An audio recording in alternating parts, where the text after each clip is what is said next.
এরকম একটি গান তার আছে, কোন তরিকায় কোন কলেমা, কোন তরিকায় কে বাদ।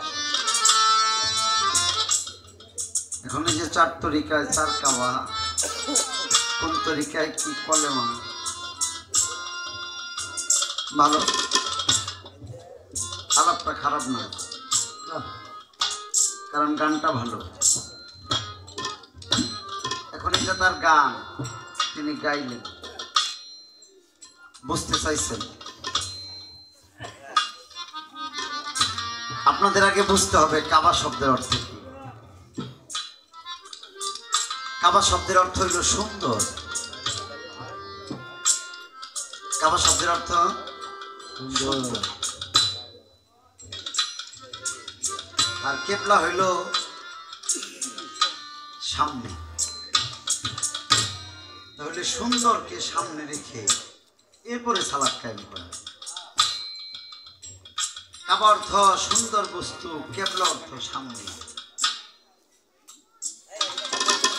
এটা বাহিরের যারা তারা এটা বুঝবে না। এটা তরিকার ভিতরে যারা, শুধু তরিক নিলেই হবে না, এই যে 2-4 দিন 6 মাস 1 বছর 2 বছর এরকম হইলেও হবে না।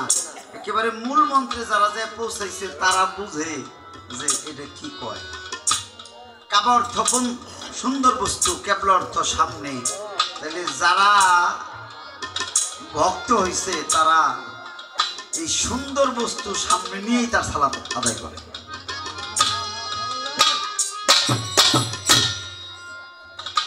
এখন এই কাবা অর্থ সুন্দর বস্তু, কেবলা অর্থ সামনে, তোর মুর্শিদ কেবা সামনে করে।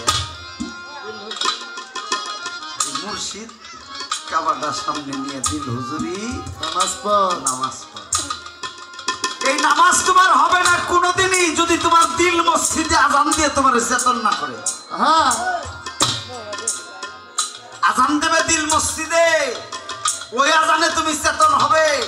নহরুল হায়াতের দরিয়ার পানি দিয়ে তুমি ওযু করবে, তারপরে তুমি নামাজে দাঁড়াবে। মনে রেখো, এ বাহ্যিক পানি ধুইয়া তোমারে পরিষ্কার করবো, এরপরে তুমি নামাজে দাঁড়াইবে না। বাবা, এ নামাজ সে নামাজ না, এ পানি সে পানিও না। যদি তোমার দিলের ভিতরে আজানের ধ্বনি হয় তবেই তুমি চেতন পাবে। আর চেতন যেদিন পাবে সেদিন তুমি নহরুল হায়াতের দরিয়ার পানি দিয়ে ওযু করে নেবে। আর ওই যে কাবা অর্থ সুন্দর বস্তু, কেবলা অর্থ সামনে, তোর মুর্শিদ কাবা সামনে নিয়ে দিল হুজুরি নামাজ। এখন কাবারে ভাগ করো কে বাবা। একটা খলিল কাবা ইব্রাহিম খলিলুল্লাহ বানাইছে, আর এই যে আমি দাঁড়িয়ে আছি এটা হইল জলিল কাবা, আমার আল্লাহ নিজে বানাইছে। ওইটা হইল খলিল কাবা, ইব্রাহিম খলিলুল্লাহ বানাইছে। এইটা হইল জলিল কাবা, আমার আল্লাহ নিজে বানাইছে।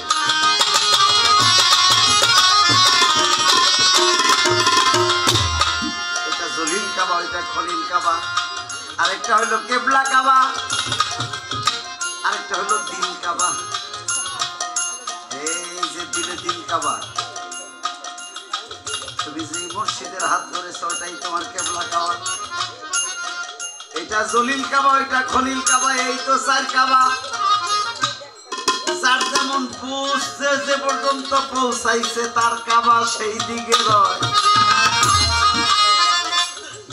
খাঁটি একজন ভক্ত হইলে তিনি তার দিল কাবায় আজান দিয়া মুর্শিদ কেবলারে কাবা কইয়া লয়।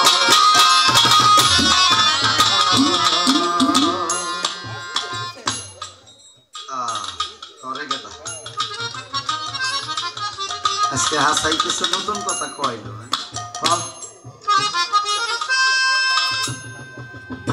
এটা জলিল কাবা, এটা খলিল কাবা, এটা গুরু হইল কেবলা কাবা, আর তোমার ভিতরে আছে দিল কাবা, এই হইল 4 কাবা।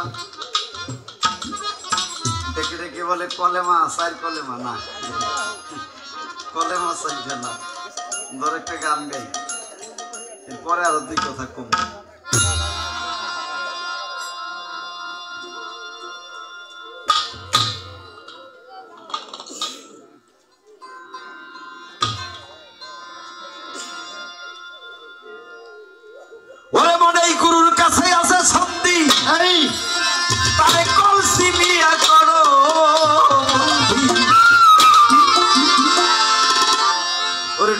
আসুন কি মিষ্টি বুলবুলে অতি নীরবে দমের পাখি ধর দমের কই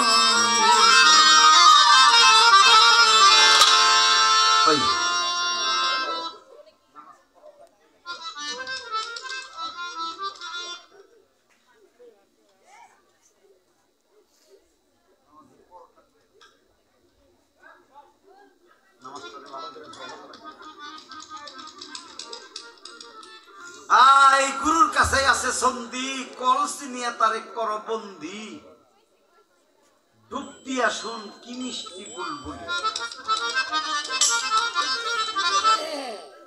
অর্থাৎ ওই গুরু রূপে ডুব দিলেই তার ভিতর থেকে নতুন বুল আওয়াজ শব্দ বুলথ আওয়াজ শব্দ নতুন কথা গুরু রূপে রূপ দিয়ে ডুব দিয়ে এরপরে দেখ ভালো আরো কিছু পাওয়া যাবে এই জন্য একটু বিয়ে করতে গুরুর কাছেই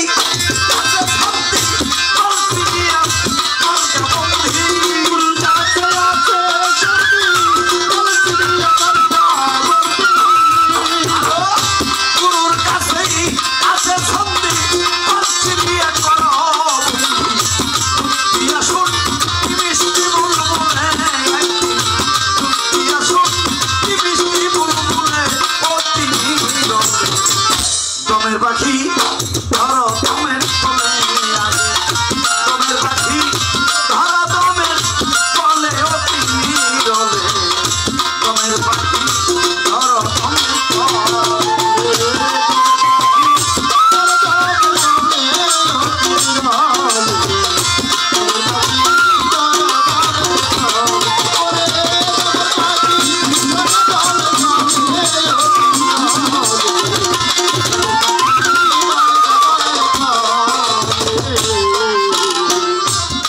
মাওলায় ওরিয়া পরিবাসী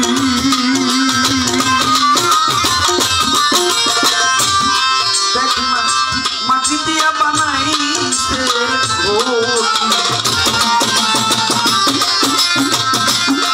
ওরে ময়না পাখি হইয়াছে কুসুম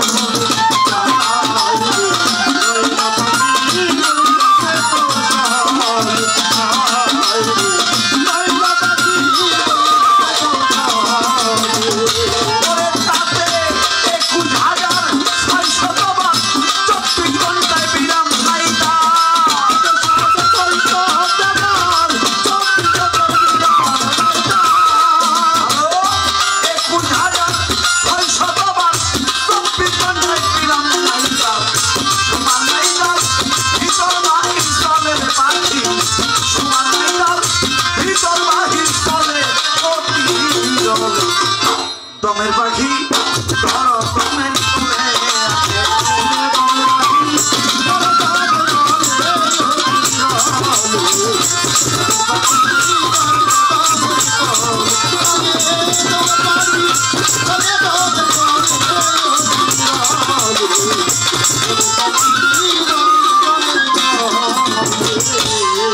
আগে বন্ধ রাখো নয় জানলা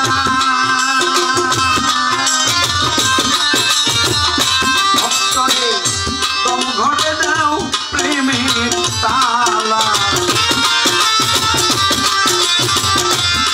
তুমি ভক্তি করো গুরুর চরণ তলে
আমারে চাইছে ওদের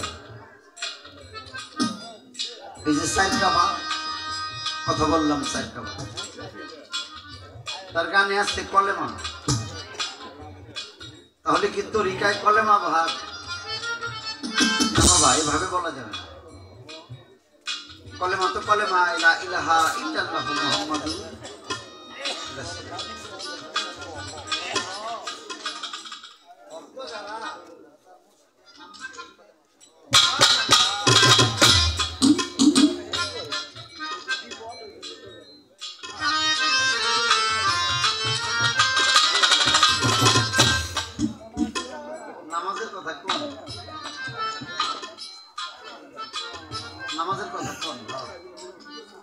আব্দুল কাদের জিলানী যিনি কাদরিয়া তরিকার প্রধান আমার বড় পীর আব্দুল কাদের জিলানী রাস্তা দিয়ে হাইতে যায় এমন এমন গ্রামে গেছে এই গ্রামে আমার বড় পীর ওই লোকজনে চিনে না বড় পীর যাইতেছে রাস্তার পাশেই মসজিদ নামাজের সময় হয়েছে মুয়াজ্জিন এসে আযান দিল আমার বড় পীর মনে মনে ভাবলো একটু অপেক্ষা করি সময় হয়েছে নামাজের তাহলে নামাজটা পড়লেই পড়ে যায় কিন্তু বাবারে মুয়াজ্জিন আযান দিয়ে এরপরে উনি গেল না আমার বড় পীর দাঁড়ায় রয়েছে কিন্তু কেউ আসে না বড় পীর মনে মনে কয় সারা নামাজ পড়লাম আযান হইল মসজিদ ঘর কেউ আসে না একলা একলা নামাজ পড়ব একটু অপেক্ষা করি আমার বড় পীর অপেক্ষা করে কেউ আসে না মনে মনে ভাবে যেই মুয়াজ্জিন আযান দিল উনি তাইবো আমাদের সময় হয়ে গেছে ওয়াক্ত চলে যায় আমতে উনিও লাইকে অন্য দুইজন আছে না আমার বড় পীর আর কি করব তিনি ওযু কইরা মসজিদে ঢুকে গেছে মসজিদে ঢুকে উনি নামাজ আদায় করে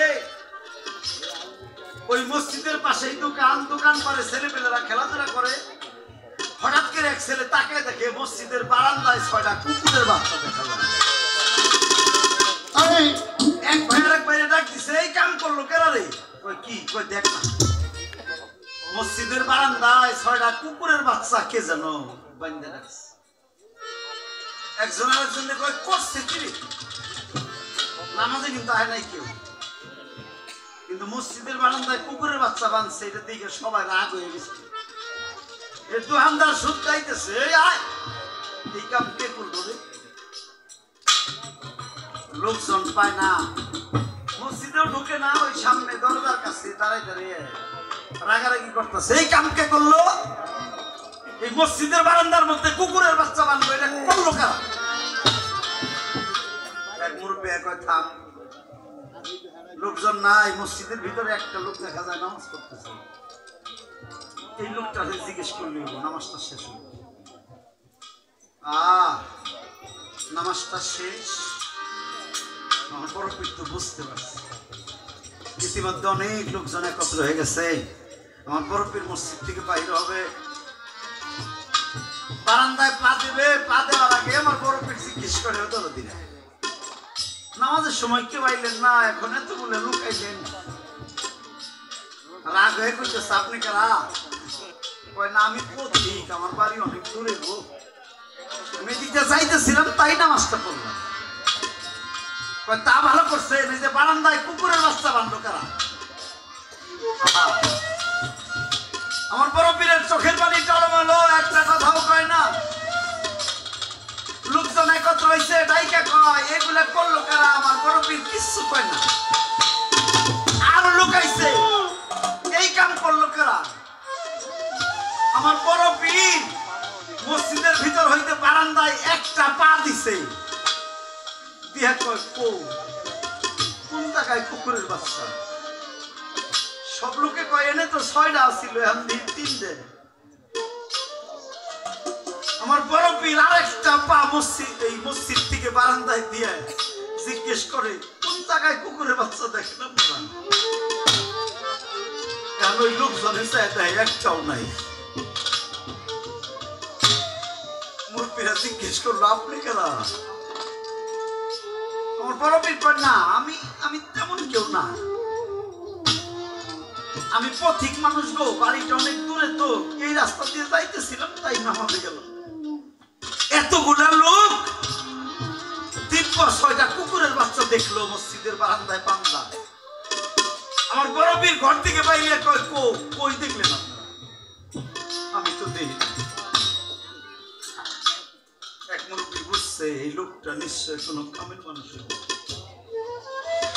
থাপ্পা দিয়ে পায়ের মধ্যে ধরে কইছে আমাকে ভুল হয়েছে, আপনারা ধমক দিচ্ছি, রাগারাগি করছি, আমাকে ভুল হয়েছে। কোন আপনি কেরা? আপনার বাড়ি কই? আমার বড় পীর কয় আমি তেমন কেউ না, তবে আমার বাড়িটা বুকটাত বাগদাদে। মুরব্বীরা সামনে কয় পোলাপান সর, আপনি কোন কে? আপনার নাম কি? কয় নাম আর এমনি মানুষ কাদের কয়ে ডাকে। চারপাশ দিয়ে লোকজনে জলে ধরছে। ও মুরব্বী কোন না আপনার নামটা কি? আমার বড় পীর কিছুক্ষণ চুপ করে থাকে, আমার নাম তো আসলে কাদের, তবে মানুষ আমারে বড় পীর আব্দুল কাদের জিলানী কে ডাকে।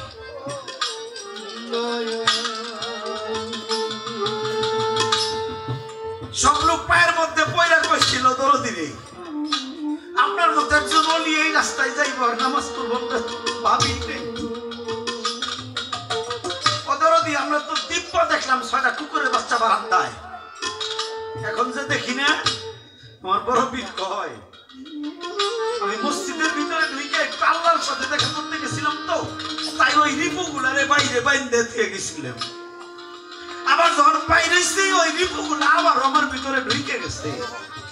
দরদির এই জন্য তোমরা দেখতেছ না সামনের এইরকম নামাজি হইতে পারলে, এইরকম নামাজি হইতে পারলে তার নামাজ আল্লাহর দরবার পর্যন্ত কবুল হয় রে। যারা রিপু বাইরে রাইখে এরপরে ভিতরে নামাজে যায়,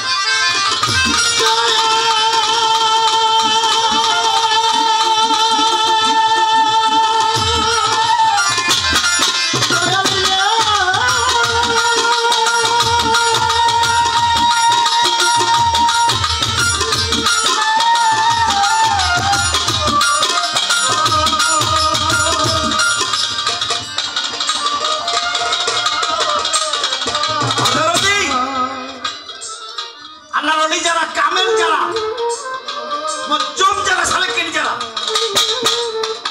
তারা এই 6 রিপু বাহিরে রাইখে এরপরে তারা আল্লাহর সামনে দণ্ডায়মান হয়। ওয়াকে নামাজ বলে।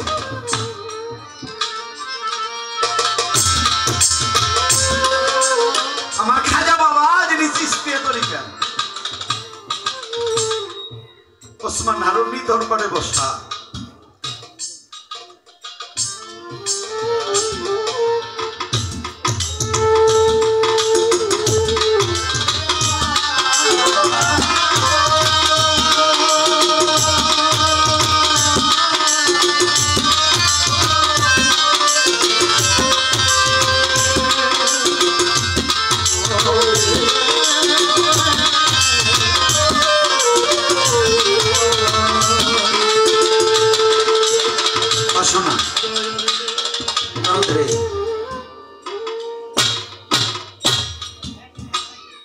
তোমার সাথে আমার আরেকটা গান হয়েছিল,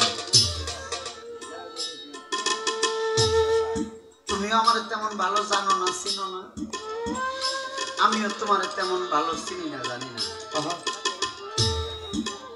তো বাবারে একটা কথা কই, নামাজ কি এটাকে ভালো করে বুঝতে হবে। ওসমান হারুনি দরবারে বসা, এক মহিলা আইছে, ডাক দিয়া কইছে দয়াল অনেকদিন ধরে বিয়ে হয়েছে, বাচ্চা হয় না গো, আপনি একটু প্রার্থনা করলাম একটা বাচ্চা দেন, আল্লাহ দেয় কিনা। ওসমান হারুনি চোখ বন্ধ করে কিছুক্ষণ পরে চোখ খুলে কয় না, তোর ভাগ্যে কোনো বাচ্চা কাচ্চা নাই।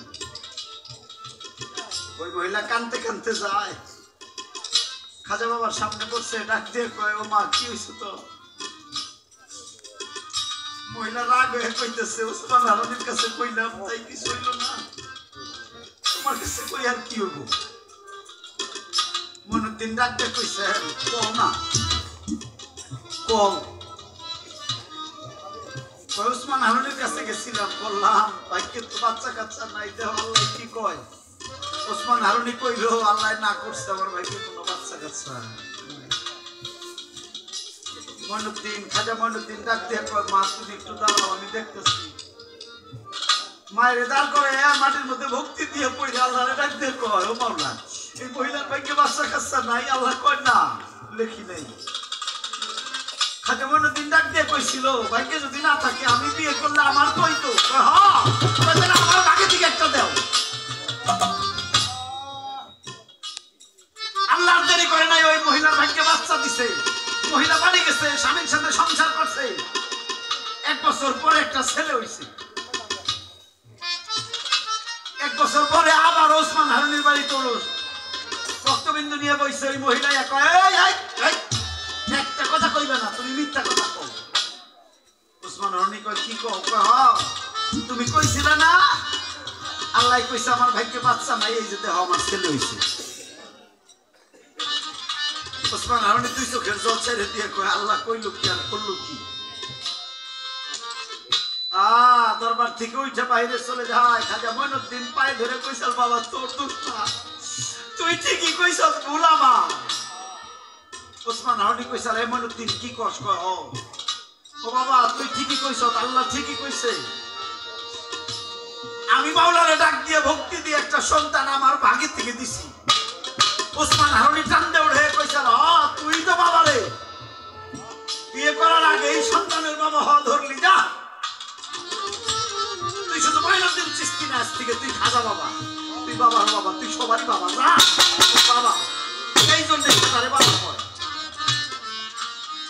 আর একটু বড় আছে বাবা, আমি সংক্ষিপ্ত করে কইছি। এটা হলো চিস্তিয়া তরিকা।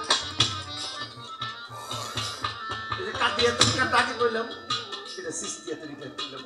আর কত কমু? নকশবন্দিয়ার কথা কইমু। নকশবন্দিয়ার পীর ওনার কর্ম ছিল ওই যে কাপড় বানায়, কারিগররা কাপড় বানায়, তাঁত বানায়, তাঁত বুঝছেন আপনারা? এই যে শাড়ি কাপড়, লুঙ্গি কাপড়, শাড়ি কাপড়, লুঙ্গি কাপড় এগুলা বানায় না। তাতে ওই মাক্কু মাক্কু আর বড় পীরের নামের একটা গুণগান গাইতো।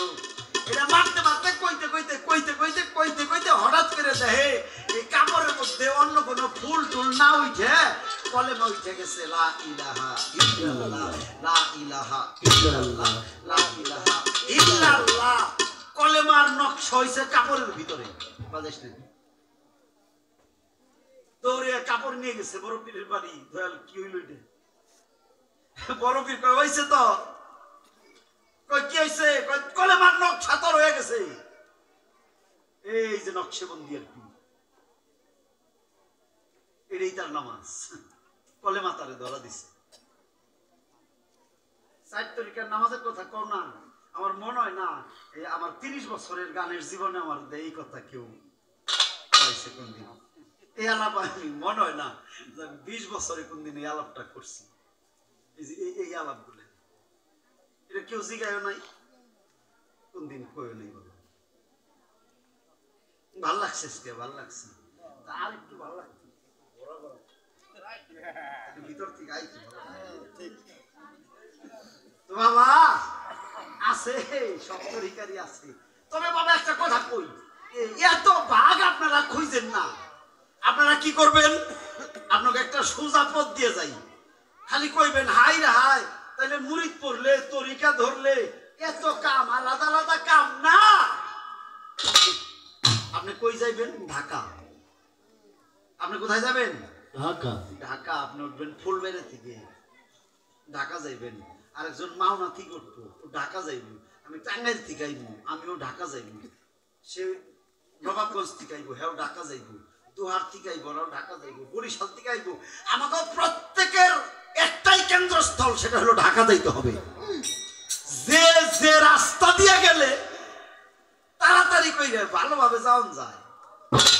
আমি জানি ঢাকা পর্যন্ত পৌঁছাইতে পারি, যে যে তরিকাই করি না কেন আমরা যেন রসুল পর্যন্ত পৌঁছাইতে পারি। আমাকে মূল মন্ত্র হইল রসুল, রসুলের কাছে আমাদের পৌঁছাইতেই হবে। অর্থাৎ আমরা ঢাকা যাব, যে যে জায়গায় জায়গায় থেকে মন চাই ওই জায়গায় থেকে গাড়ি তুলি টাকা যাইতে হবে।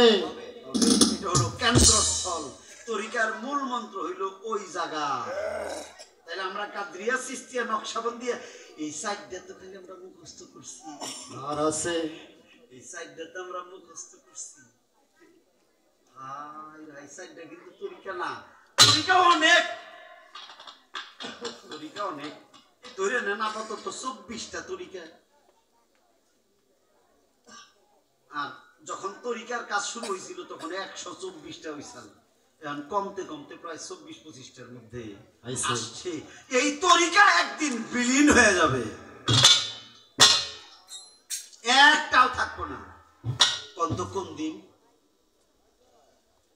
ইমাম মাহদী যখন পৃথিবীতে আসবে আমাদের নবীজি বলে গেছে আপনারা দেখবেন বুখারীতে আছে তিরমিজিতে আছে হাদিসগুলো খেয়াল করবেন ইমাম মাহদী যখন পৃথিবীতে আসবে তখন কাদরিয়া চিশতিয়া নকশবন্দিয়া ওয়াসিয়া মুহাম্মদিয়া হানাফিয়া কোন তরিকা থাকবে না একটা তরিকা হবে এটা হলো মাহদী তরিকা ইমাম মাহদী যখন পৃথিবীতে আসবেন তখন থাকবে মাহদী তরিকা নবীজি বলে গেছেন ইমাম মাহদী যখন পৃথিবীতে আসবে তখন যারা থাকিবে তোমরা কি করিবে ইমাম মাহদীর কাছে গিয়া তওবা করে মুরিদ পড়বে যদি রাস্তাটা কঙ্করময় হয় হেঁটে যাবে যদি রাস্তাটা বরফ হয় তাহলে বরফের উপর দিয়ে হামাগুড়ি দিয়ে হইলেও যাইয়া ইমাম মাহদীর কাছে বায়াত হইতে হবে অর্থাৎ ওই যে আল্লাহ কইছে নূর সৃষ্টি করে আলাস্তু বিরাব্বুকুম হে নূর আমি কি তোমার প্রভু নই নূর বলেছিল ইয়া কালুবালা তুমি আমার প্রভু অর্থাৎ তুমি গুরু আমি ভক্ত এটা সৃষ্টিতে আর কিয়ামতের আগে আবু ইমাম মাহদী আর নবী বলল ইমাম মাহদীর কাছে যাইয়া তোমরা বায়াত হবে রাস্তা যদি কঙ্করময় হয় পাথরের হয় তারপরেও হেঁটে যাবে রাস্তা যদি বরফের হয় তাহলে হামাগুড়ি দিয়ে হলেও ইমাম মাহদীর কাছে গিয়ে তোমাদের বায়াত হইতে পৃথিবীর সৃষ্টি হয়েছে বায়াত দিয়ে কিয়ামতের আগে ধ্বংস এই বায়াত পইলে এরপরেও যারা বায়াত বিশ্বাস করে না তারা ওই দলে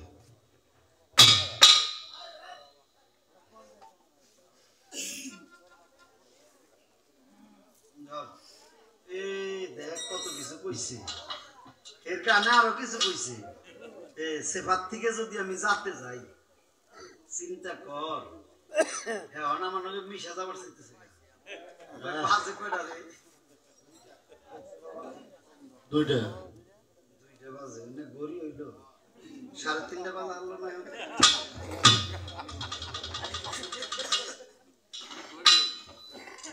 গত রাইতে আপনাকে চন্দ্রা আসাল এই বছর এনে আসাল আর আজকে এনে নাই গত রাইতে ওই আমাকে মির্জাপুর পাথরঘাটা ওর সাথে গান করলাম আজকে এনে আইছি বিষয়টা যাক আমার আমার আমার আমার এই সরকারটার সিরিয়ালটা ভালো লাগছে আমার আলোচনাটা ভালো লাগছে একটা ভক্ত যদি না শিখায় একটা ভক্ত ভালো কিছু না শিখাইলে কোনোদিনই গুরুত্ব আলোচনা করতে পারে না হে যদি খালি কইতো যে সাপের পাও কয়টা শিয়ালের শিং কয়টা তাহলে আমার তাই কোয়া লাগতো কি দাঁড়ায় তাই কোয়া লাগতো না তাই কোয়া লাগতো গত রাইতে 22 মাস কোয়া লাগতো তাই কোয়া লাগতো ভালো ধন্যবাদ জানাই বাবা আমার কাছ থেকে ধন্যবাদ পাও কিন্তু খুব কঠিন মানুষ আমি তো খুব একটা ভালো মানুষ তা কিন্তু না তারপরে আমি আবার কারোর সাথে তেমন একটা ঝগড়া আমার খালি মনের মিলটা হয়ে গেলি হ্যাঁ তো যাক এখন সে সেফাত থেকে যাতে আসবে কোথায় আসবে সেফাত থেকে যাতে আসবে এইটাই হলো শিষ্য থেকে ভক্তে আসার না রাস্তা শিষ্য শিশু অবাক অমৃত সুধা ফল কালুসা কইসাল না সাইজি লালন কইসাল প্রেমের গাছে একটা ফল রসে করে টলমল ওই ফল গুরুকে দিয়া শিষ্যে নিলে অমর হয় সে সংসারে আমার ছিল শিষ্য আর ভক্তের মধ্যে পার্থক্য কি শিষ্য হইল ছোট্ট একটা ফল যা গুরুকে দিয়ে ঘুরাই আনলে অমর হয় এই সেই ফলকে সাধন সুধন কইলে ইয়া ভক্ষণ যারা করলো তারাই কেবল মইরাও কবরে জীবিত রয়েছে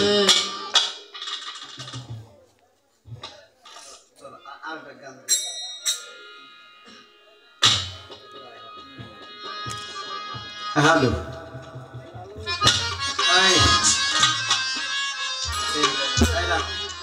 একটু বাকি রাখলাম, ওই যে মিশামিশি যারা এটা বাকি রাখলাম, এটা হইলো আরেক স্টেজ পর। এই কারণ আমরা একটু দুইটা কয়েক মিনিট এখন যদি মিশাইয়া দিই, এরা যদি না যায় একটু পরে, যদি না যায় আরো যদি থাকে 1 ঘন্টা, তাহলে ঝামেলা না। আপনার আমি এখনই আমার লোকে মিশাইলাম না, আর আধা ঘন্টা 1 ঘন্টা পরে মিশাম, ঠিক না? মিশা গেলে তো সব শেষ, মিশা গেলে সব শেষ হবো না, তাই মিশাইলাম না, এটা বাকি রাখলাম, সেবাতেই রাখলাম, যাতে ওঠার জন্য। আমরা সকলের কান্দা কাটিতে খালি যাতে ওঠার জন্য। ওই যে 3 থেকে 4 বছরের শিশু, ওই 3-4 বছরের শিশু ছেলে বা মেয়ে, কেউ কোনদিন কয় তুমি নামাজ পড়ো গা, এটা কয়? তুমি রোজা করো, এটা কয়? তাসবিহ তাহলিল করো, এটা কয়? এটা কয় কেউ? কয় না। কোন ইবাদত করার জন্য ওই শিশুরে বলে না। কয় না কেন? কয় না কেন? কারণ ওর কোনো পাপ নাই, ওর কোনো ভুল নাই, ওর কোনো ভুল নাই, এই জন্য ওর কোনো কান্নাকাটিও নাই, ওর কোনো ইবাদত নাই। বিষয়টা খেয়াল করতে হবে। আমার কানতে হয় কখন থেকে? যখন থেকে আমার ভুল শুরু হয়েছে। কেউ যদি মনে করে আমি জীবনে কোনো ইবাদত করুম না, কইরেন না। আপনি খালি বুকে হাত দেখুন যে আমি 3 বছর বয়সে যেমন ছিলাম এখন ওই রকমই আছি, আমার কোনো ভুল নাই। তাহলে আপনার কোনো কিছুই করতে হইব না, ঠিক আছে?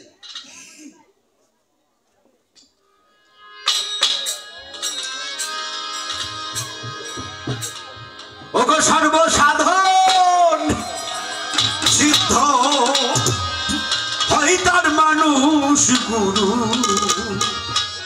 নিষ্ঠ যার ভবে মানুষ গুরু, সহায় যা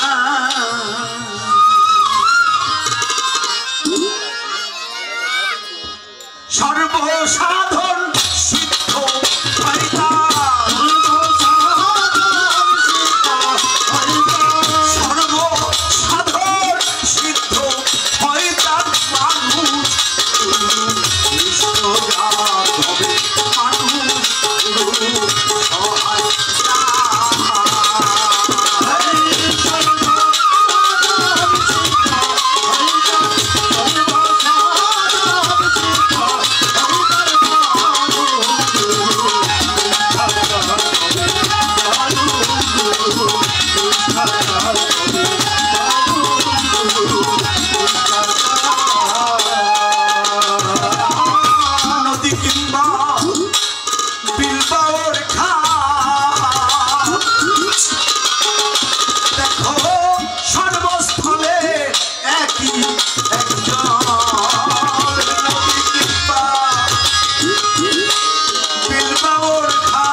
যায় দেখো বিশ্বাসের ধন নিকটেই নয় বহুজনকে দিন বইয়া যায় বিশ্বাসের ধন নিকটেই নয় শিরা সাইতে বলে লালনকে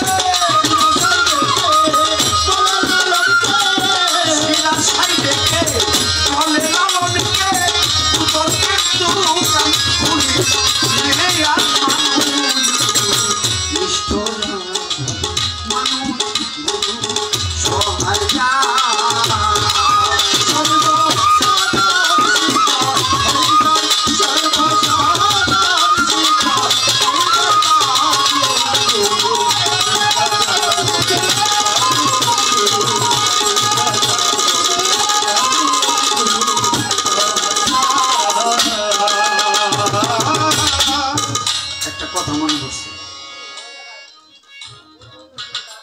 আমার মনে একটা কষ্ট থাকতো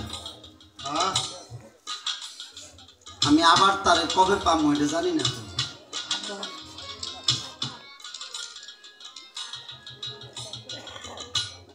দান করলে দক্ষিণা দিতে হয় অবশ্যই দান করলে দক্ষিণা দিতে হয় এই যে খালি মুরিদ কইরা এই ভক্ত হয়ে গেছি কেরেকেদা কোটি ভক্ত মুরিদ কইরাই কয় আমার বলতে কিছু নাই যা আসাল সব দয়াল দিয়ে দিছি সব বাবার কয় না আবার যদি জিগাই বাড়ি কার কয় আল্লাহ এ ভাই জানেন না এটা তো আমি করলাম ওরা বাবার দেয় নাই কয় যে চারিপারে বড় বড় গরু কার কয় এটা ফার্মের গরু আমি কিনছি আবার আড়ে যায় কবু সব দয়াল দিয়ে দিছি দান করলে দক্ষিণা দিতে হয় স্বপ্নুর দেওয়ানের কাছে আজকে আমার চাওয়া আমার আজকে দক্ষিণা দেওয়ার না কিন্তু খেয়াল করে তুমি আমার তোমার যা কিছু আছে সব আমার তুমি আমার তোমার যা কিছু আছে সব আমার এই আমার জিনিসটিকে আমাকে কোনো দক্ষিণা দেওয়া যাবে না কথা বোঝা গেছে তুমি যেদিন আমার কাছে মুরিদ হইছ ওই দিন থেকে তোমার সবকিছু আমার এই আমারটা দিয়ে আমার দক্ষিণা দেওয়া যাবে না আমার জানা দরকার তুমি দক্ষিণাটা দিবে আল্লাহ কইছে সালাত কায়েম করো যাকাত আদায় করো মসজিদে যায়া সালাত করো যাকাত কো পীরের বাড়ি আইছো সালাত করো যাকাত দিলা কই খালি সামনে কই আপনাকে তো কম দেব না কারণ আপনারা তো ভালো জ্ঞানী করি খালি আমার ভক্তরারে করি আমারও দেখলেই তোমার সালাত আদায় হয় জানা দরকার যাকাত রাখো আমার কথা বোঝা যায় ভক্তদারে কইব বাবা আমি তোমারে দেখি আমি তোমার চেহারা দেখতেছি দেখলেই সালাত সালাতের এক নাম হইল দেখা দেখি দেখলেই সালাত তুমি আমার দেখতেছো সালাত কায়েম হইতেছে আমার খালি জানা দরকার তুমি যাকাতটা দিলে কি দিয়ে যাকাত দেওয়া লাগবে এবার হইলো দান করছো দক্ষিণা দিতে হবে দক্ষিণা না দিলে গুরু পাওয়া যাবে না তুমি নিবায়ে তুরি কিছুই দিবে না তা কি হয় তুমি নেও কিন্তু কিছু দিয়ে নাও এই কোন ছেলে আর একটা মেয়ে রাস্তা দিয়ে হেঁটে গেতেছে জীবনে দেখে নাই মেয়ের কাছে যে কয় আই লাভ ইউ তোমার ভালোবাসি সেরি কি রে মাইনে নিব বেয়াদব জানি কোন কাজ খালি বারমিস মারবো না তার মানে কি আগে হইলো দেখা তারপরে হইলো ভালো লাগা তারপরে হইলো ভালোবাসা তারপরে হবে প্রেম তারপরে হবে লেনা দেনা তার ক্লাস আছে না আগে দেখা এরপরে ভালো লাগা তারপরে ভালোবাসা তারপরে প্রেম তারপরে হইলো লেনা দেনা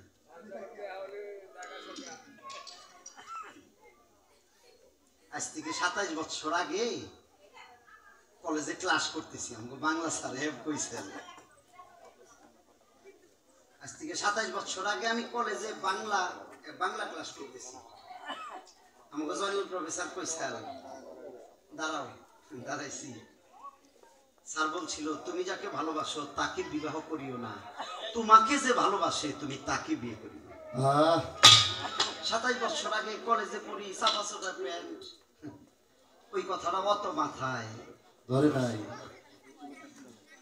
স্যার বলছিল তুমি যাকে ভালোবাসো তাকে বিবাহ করিও না না যে তোমাকে ভালোবাসে তাকে বিবাহ করিও করিও 27 বছর পরে বুঝি স্যার কি বুঝাবার চাইছে স্যারের ওই কথাটাই ঠিক শাবনূর খালি মুখে মানুষকে বুঝাইলে হবে কি আগে না নিজে বুঝানো না কি কোন আপনারা হ্যাঁ ঠিক আছে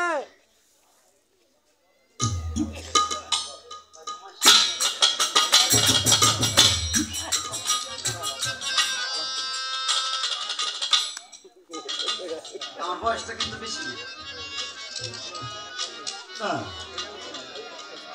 আমরা সবাই মুরিদ কইরেই কই আমরা ভক্ত হয়ে গেছি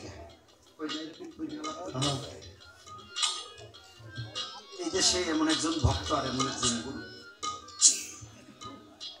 গুরুর বাড়ি হইলো ওই পাশে আর ভক্তের বাড়ি এই পাশে মাঝখানে একটা নদী ওই গুরুও গরিব আর্থিক অবস্থা নাই ভক্তটাও গরিব ভক্তটা প্রত্যেক দিন পরের ক্ষেতে কাজ করে ধান কাটে গোসা দেয় যে শুনছে সময় কাজটা করে বাবারে কিন্তু এই ভক্তটা দরিদ্র মানুষ গুরুকে কিছু দিতে পারে না একটা কাজ মিস করে না সেটা কি প্রতিদিন পরের জমিতে কাজ করে রাতে খাইয়া খাবার খাইয়া এরপরে গুরুরে যায় দেখে আসে প্রতি রাইতে ভাই ভোকালটা একটু বাড়াও সাউন্ডটা অনেক ভালো অনেক সুন্দর এই ভোকালটা একটু হ্যাঁ ভালো ভাই ভালো সার্ভিসটা ভালো থ্যাংক ইউ ভালো লাগছে সাউন্ড সিস্টেম ভালো লাগছে ভক্তটা গরিব গুরুকে তেমন কিছু দিতে পারে না কিন্তু প্রতিদিন ওই নদী সাঁতরাইয়া যায় মসজিদে সালাম ভক্তি করে একবার আলোচনা করে পরে আবার আসে প্রতিদিন এই ভক্তটা নদী সাঁতরাইয়া যায় আবার নদী সাঁতরে আসে মুর্শিদ গরিব মানুষ ভক্তরা নদী সাঁতরে যায় মুর্শিদ ভালো ভালো জামা কাপড় নাই ওই সেরা একটা লুঙ্গি এটা হাতে নিয়ে দাঁড়ায় থাকে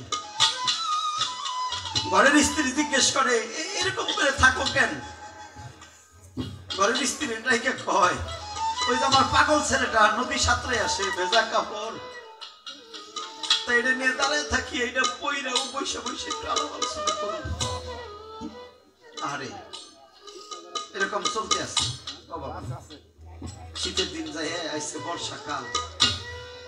বর্ষাকালে নদীতে এত পানি পুরো প্রাণীর স্রোত এটা এমন জায়গা এখানে কোনো খেয়াঘাট নাই বোঝানো নাই এমন একটা জায়গা এই ভক্তরা এই স্রোতের মধ্যেই পার হয় কিন্তু এমন একদিন পানি আইছে এমন ভাবে আইছে রে রাতের অন্ধকারে নদীর পারে যায় হ্যাঁ নদীর ভাব দেখে পানির মোচর টোচর দেখে কইতেছে আজকে বুঝি আমার জীবন আজ আর হইল না রে আজ আর হইল না দুই চোখের জল ছেড়ে দিয়ে কইতেছে দয়াল প্রতিদিন তোরে না দেখে ঘুমাই না কিন্তু আজকের রাত্রে মনে হয় তোর সাথে আমার দেখা হইল না যেইভাবে নদীতে পানি যাওয়া আরম্ভ করছে যেই স্রোত আমি সাঁতার দিলে তোরে তো পাবো না ওই পারে যায় উঠতে পারবো না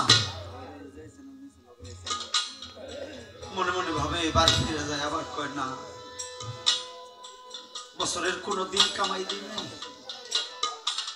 কিছু তো দিতেই পারি না এই কাজটা যদি না করতে পারি মাওলার কাছে কি জবাব দিব না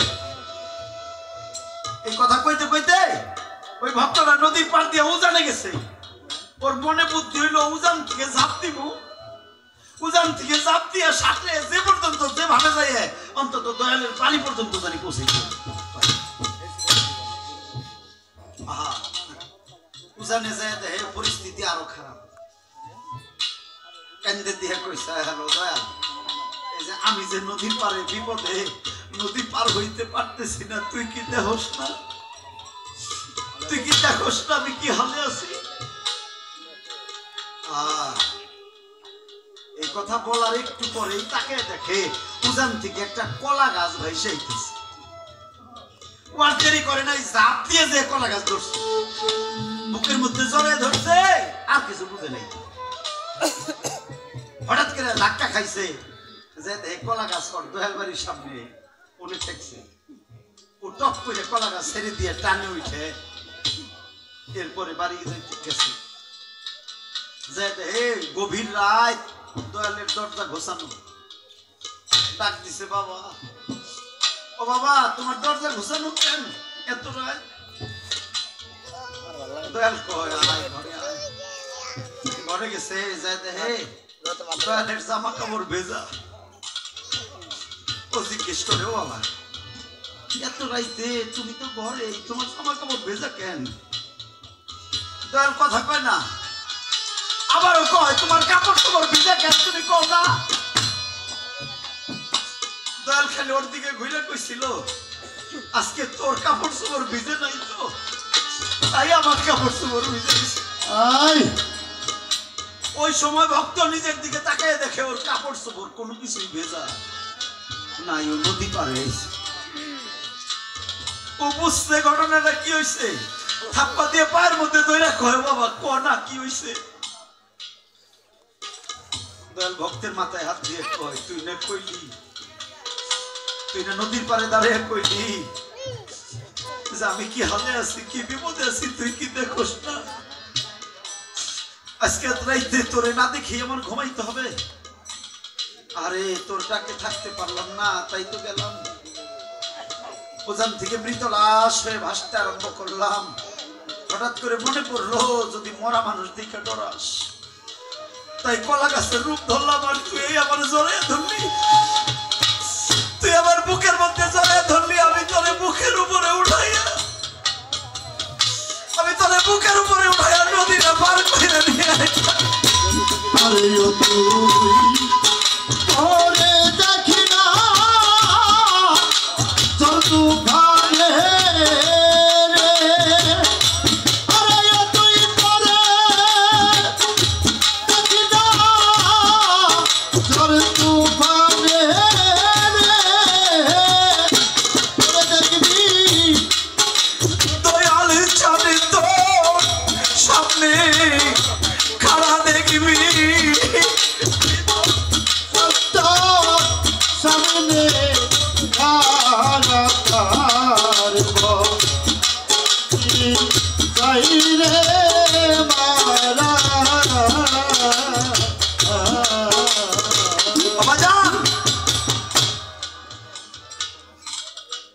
এটা এমন গুরু আর এমন ভক্ত, এরা সামনে দেওয়ান। মনে রেখো, কোন ভক্ত যদি প্রকৃত পক্ষে তার গুরুকে ডাকে,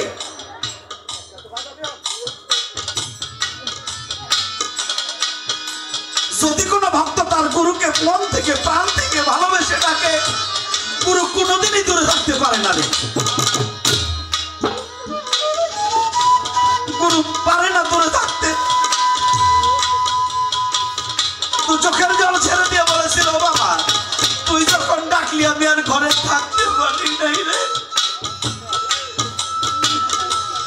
আমি পারি নাই বাবা। বাবা আমি তোর বুকের উপরে উঠাইয়া নদীটা পার করে আনছি, আমি তোর বুকের উপরে উঠাইয়া নদীটা পার করে আনছি বাবা। এটা কোন ভক্তের খেলা রে, এটা আমার মুবারক শাহ আর রফিক শাহর খেলা, এটা আমার মুবারক শাহ রফিক শাহর খেলা রে। বিপদে পড়ে দেখ, গুরু নাম ধরে না, যেভাবেই হোক কোনো না কোনো ভাবে গুরু তরে রক্ষা করবে, কোনো না কোনো ভাবে গুরু তরে দয়া করবে, রক্ষা করবে, একটা না একটা রাস্তা তরে দেখাই দিব। বিপদে পড়ে মুর্শিদকে ডাক, যেই রাস্তায় গাড়ি চলে না ওই রাস্তায় দেখবি তোর জন্য একটা গাড়ি আইতেছে। দেখবি তোর মুর্শিদ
Oh,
যদি আমার জিনিস দিয়ে আমার গুরু দক্ষিণা দাও তাহলে আমি মানবো না, নিব না।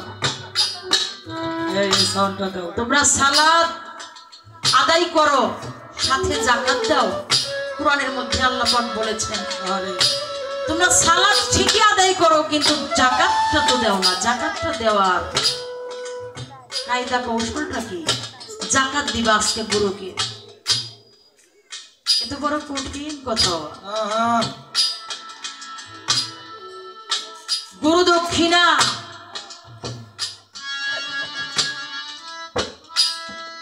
ওই প্রথমেই ভক্তি দিয়ে কয়টা টাকা দিছি, এইটা কিন্তু গুরু দক্ষিণা আমি দিতে পারি নাই। গুরু দক্ষিণা দিয়েছিল সনাতন ধর্মের মধ্যে ধরা সতী। ধরা সতী দিয়েছিলেন গুরু দক্ষিণা। ধরা সতী ছিল খুব গরিব মানুষ, খুব অভাবী। এক বেলা খেলে আর এক বেলা অনাহারে তার সময় চলে গেছে। এগুলো তো গুরুর পরীক্ষা বাবা। গুরু পরীক্ষা করার জন্য ধরা সতীকে দুনিয়ার কাঙ্গাল করে দিয়েছে, এতিম করে দিয়েছে, দুঃখী করে দিয়েছে। গুরু দিয়েছে কি? একটা ভিক্ষার জোলা। ধরা রে, ভিক্ষা করে খাবি। ঠিক আছে, আমার গুরু বাক্য আমার জন্য এটাই ফরজে আইন। গুরু বাক্য শিরোধার্য, আমি ভিক্ষা করে খাবো। ধরা, তাহলে কি ভিক্ষার ঝোলাটা মেনে নিয়েছো? প্রভু মেনে নিয়েছি।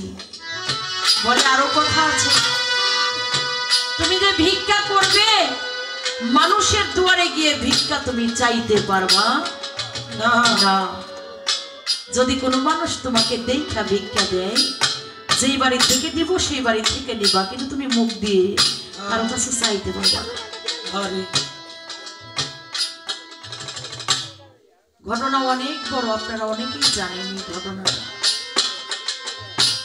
পরিশেষে শ্রীকৃষ্ণ মহাপ্রভু নিজেই এসেছে ধরা সতীর বাড়ি। বাবা, আমরা যারা তরিকতের মানুষ দেখবেন একজন গুরু ভাই আর একজন গুরু ভাইয়ের বাড়িতে গেলে, একটা গুরু বোন আর একটা গুরু বোনের বাড়িতে গেলে, যদিও আরো কিছু তোমার ঘরে না থাকে, তুমি হাতের তালুর মধ্যে কয়েকটা চাউল এবং আরেক হাতে এক গ্লাস জল নিয়ে তুমি তোমার তরিকার ভাই বোনের সাথে গুরু সেবাটা করো, মহব্বত করো, গুরু প্রেম রাখো। এমন দিনে এসেছিল ধরা সতী অতীত রূপে নারায়ণ, অতীত সেজে এসেছে, কিন্তু অতীতের মুখে দেবার মতো কিছু সেদিন ধরা সতীর ঘরে নাই। গ্রামে গঞ্জে মানুষের কাছে কর্জ চাইলো, হাওলাত চাইলো, কেউ ধরা সতীকে দেয় না। পরিশেষে ধরা সতী দেখে বাজারের মধ্যে অনেক দোকান আছে, সব দোকান বন্ধ, কিন্তু একটা দোকানদার দোকান খুলে একটা কুপি বাতি জ্বালাইয়া বসে আছে। ধরা বলল ওই দোকানের কাছে যাই, দেখি ওই দোকান থেকে যদি কিছু আনতে পারি আমি আমার প্রভু সেবা করব। দোকানদারের কাছে হাঁটতে হাঁটতে চলে গেছে, যারা বলছে ওরে দোকানদার ভাই, তুই আমাকে এক মুষ্টি চাউল দে, আমার বাড়িতে অতীত রূপে স্বয়ং নারায়ণ প্রভু এসেছে। আমি আমার প্রভুর মুখে প্রসাদ বানিয়ে তুলে দিব। দোকানি বলল, না তুই তো বাকি নিলে টাকা দিতে পারবি না, আমি তোর কাছে বাকি বিক্রি করবো না। দোকানিকে অনেক কিছু বলে আমাকে একবার দিয়েই দেখো না, আমি তোমার সাথে ওয়াদা নষ্ট করব না, বাক্য নষ্ট করব না। আমি যেই বাক্য দিয়ে আমি আমার প্রভুকে স্বীকার করেছি। তবু দোকানদার কোনোভাবে বিশ্বাস করে না, বলে ধরা একটা উপায়ে আমি তোমাকে বাকি দিতে পারি। সেক্ষেত্রে তোমার কি করতে হবে, তোমার বাম স্তনটা যদি তুমি কেটে আমার কাছে বন্ধক রাখতে পারো, তাহলে আমি তোমাকে দোকান থেকে চাউল বাকি দিব। ধরা সতী বলল, দোকানদার ভাই রে, তুই তোর দোকান থেকে আমার হাতে একটা ছোরা দিয়ে দোকানদারের কাছ থেকে ছোরাটা নিয়ে নিজের বাম স্তনটা কেটে দোকানির কাছে জমা দিয়ে কিছু চাউল নিয়ে আসলে প্রভু সেবা করার জন্য।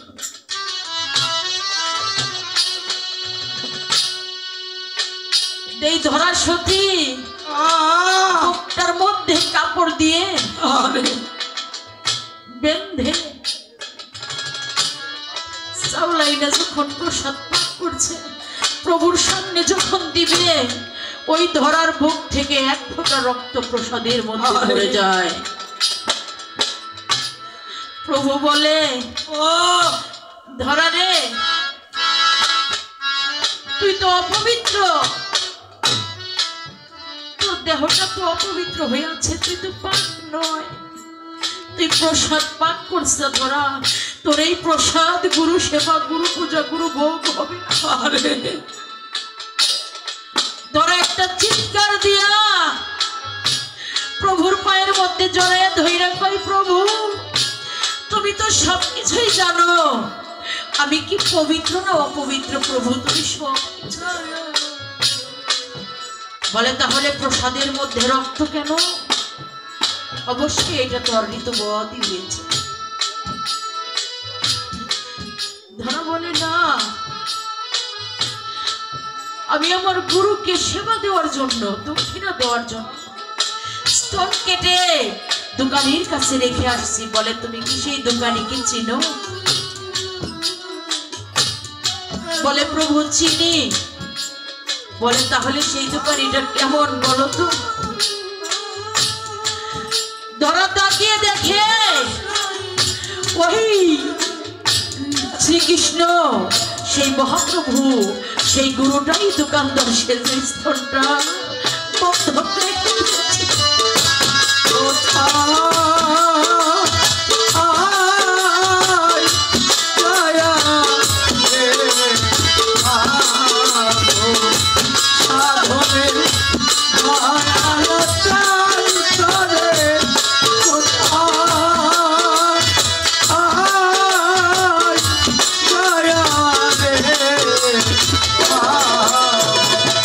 প্রভু বলে, তুই আমার প্রকৃত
মানুষটারা দেখলে গায়ের মধ্যে কোনো রূপ থাকে, কোনো শোক থাকে না, কোনো দুঃখ থাকে না রে।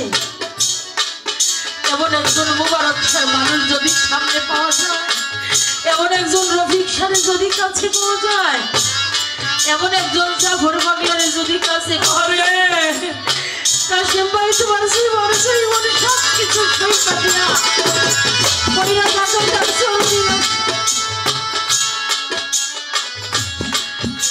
যারে কাছে পাইলাম, যে মানুষটার দিদার লাভ করলাম, কত ভালোবাসলো, কত আদর দিল, এত ভালোবাসা দিয়া, এত আদর করিয়া আবার কোথায় সে চলে গেল চিরয়তিম হয়ে।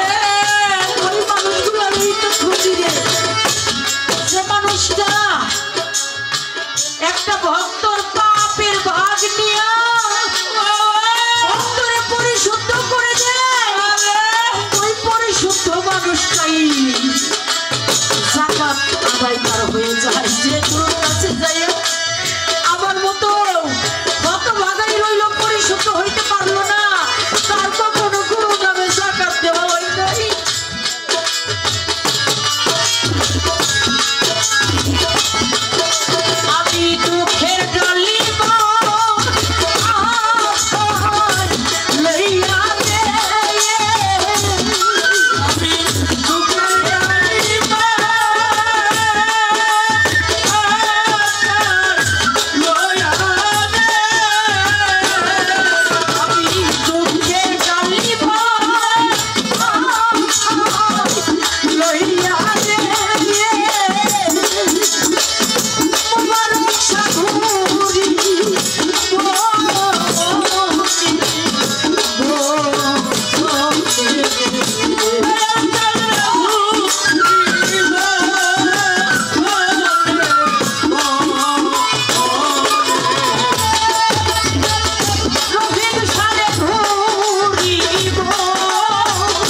কইরা রে জলে আমার বুক আমারে পাগল বানাইয়া তুমি লুকাইলা কোন বনে বিবিনে এই জগতে আমি কার ছায়ায় হয়তো জানি আমি আর বাঁচিব না কারণ একটি খাঁচার মধ্যে দুটি পাখি থাকে একটি পাখি যদি চলে যায় আরেকটি পাখি এমনিতে আহত হয়ে যায় ও এমনিতেই ডানা ভাঙা হয়ে যায় ওই দিকে দিকে জোড়ার আরেকটা পাখি আর বাঁচতে পারে না গান বাজনা করি কত জায়গায় ঘুরে বেড়াবে গত ফেব্রুয়ারির আগের ফেব্রুয়ারি আমার ছোটবেলায় বাবা মারা গেছে আমি একটু অসহায় দুঃখী মানুষ বাবা মারা যাইবার পরে আমরা আমার নানির বাড়িতে বড় হয়েছি ওই বাবার যে আদর ভালোবাসাটা এটা আমার নানি আমাদেরকে দিয়ে রাখতো বুঝতে দিত না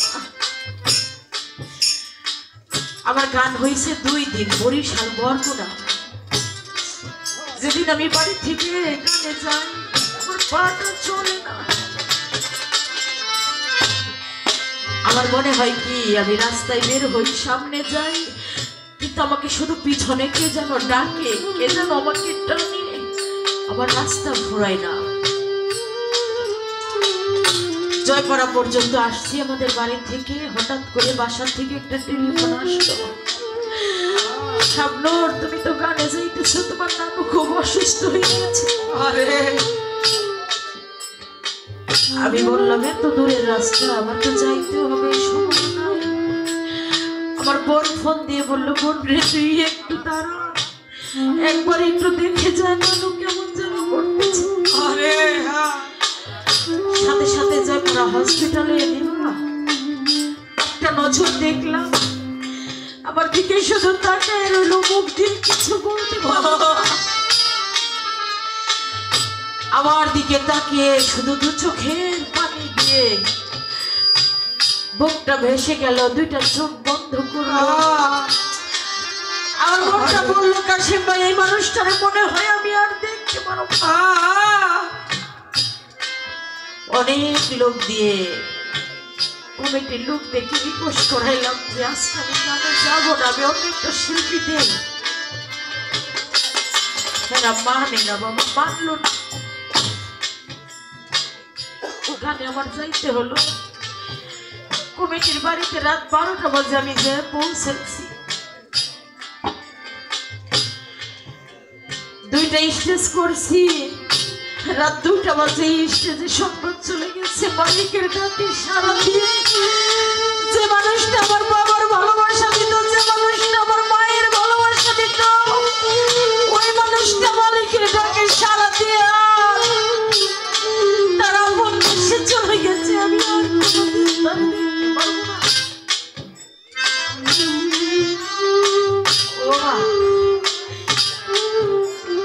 রওনা হয়েছি বাড়িতে এসে দেখি যে ঘরটার মধ্যে রেখে গেলাম ঘরটা পড়ে আছে বাড়িটাও পড়ে আছে কিন্তু সেই সোনার মানুষটা নতুন বধূ সাজিয়ে উঠানের উপরে রেখে দিছে আর শুধু অপেক্ষা নানির পাগল আসবো নানির এক নজর দেখবো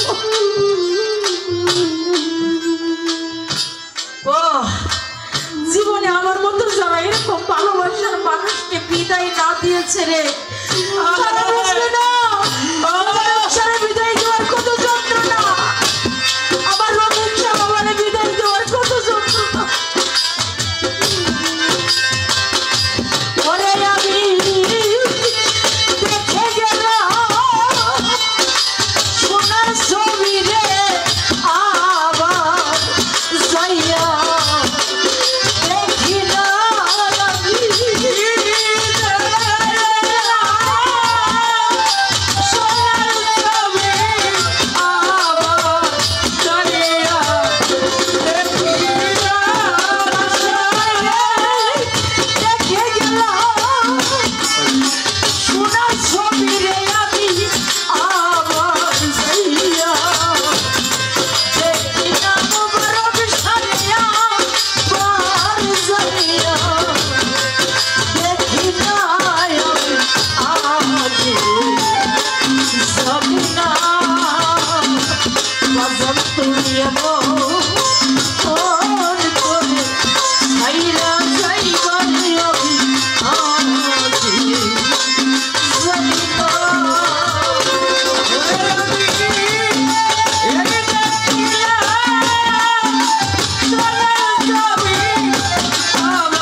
ধন্যবাদ শাবনূর আপাকে।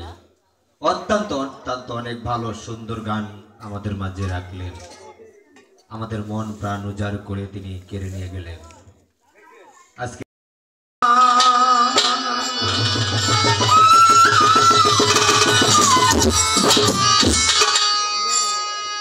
আজ নিশিতে আসতে পারে আমার দয়াল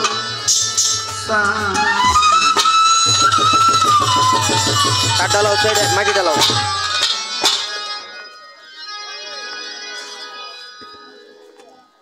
আরে রাত্র শেষ হয়ে যায়, ভক্তর মন কাঁদে, নিশ্চয় বন্ধু আসবে রে। নিশ্চয় বন্ধু আসবে।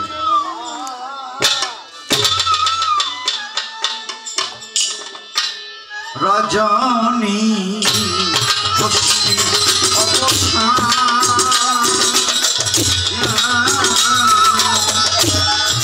আজ নিশিতে আসতে পারে বন্ধু কালাটা, আজ নিশিতে আসতে পারে বন্ধু কালাটা।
বন্ধু নিশি শেষে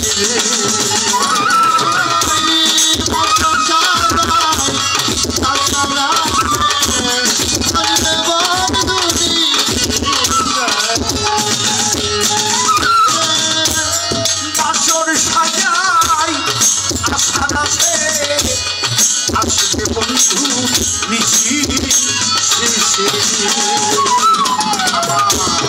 দারুণ ফিরে কেন এসে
কেমনে থাকি একা ঘরে